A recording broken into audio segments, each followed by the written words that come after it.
Herr president, ærede kolleger, kære nordiske venner.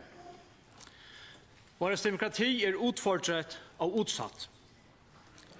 Systematisk spredning av falske nyheter, misinformasjon og infiltrering i den demokratiske prosess fra fremmede makter dessverre en realitet ved demokratiske valg. Vi nødt til å ta dette meget alvorligt. Skal jeg være ærlig, har vi nå nået et kritisk punkt i vår kærlighetsaffære med sosiale medier. Internettet har ellers lenge vært hyltet som en velsignelse for uttrykksfriheten og demokratiet. Det har også vært positivt. De sosiale medier har hjulpet folk i hele verden med å kommunikere og sprede informasjon utenom kanaler det ellers kontrolleret av makthavere. Men det også et nyttigt redskap å bruke for dem der ikke har gode hensikter. Sosiale medier gjør at vi kan uttrykke oss, de informerer, knytter relasjoner og oppfordrer til handling. Men det precis disse samme egenskaper som gjør at sosiale medier spreder misinformasjon, splitter relasjoner, skaper vrede og forfølgelse.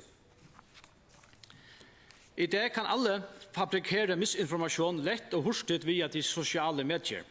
Hertil kommer at nye, økonomisk overkommelige og lett anvendelige teknologier gjør det mulig å fabrikere falske bilder og falsk lyd. Jeg mener at vi må se disse forsøk på å påvirke våre demokratiske prosesser i en større sammenheng. Den sterke spredning av misinformasjon utgjør et symptom på et samfunn under hastig utvikling med økonomisk usikkerhet, voksende ekstremisme og kulturelle forandringer. I sådanne samfunn skaper misinformasjon grobunn for sosiale spenninger og mistillit. Det har en dypt polariserende effekt og ødelegger det fundament som nasjonale fellesskaper bygger på.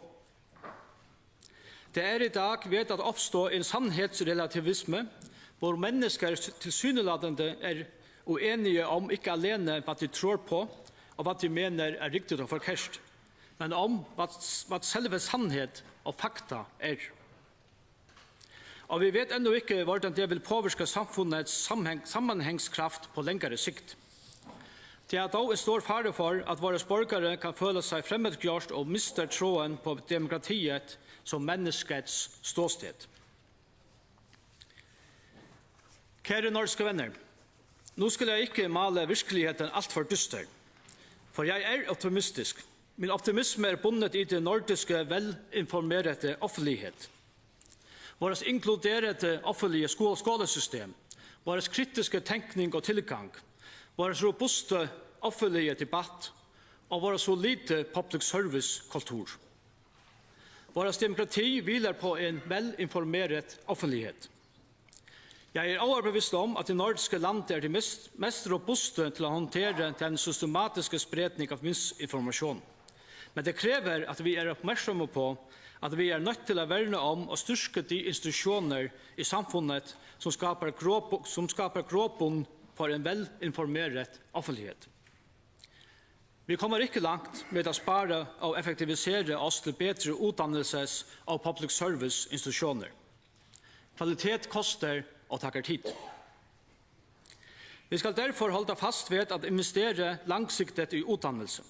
Vi skal give våre borgere en digital tannelse, en kildekritisk tilgang og en sterk allmenn viten.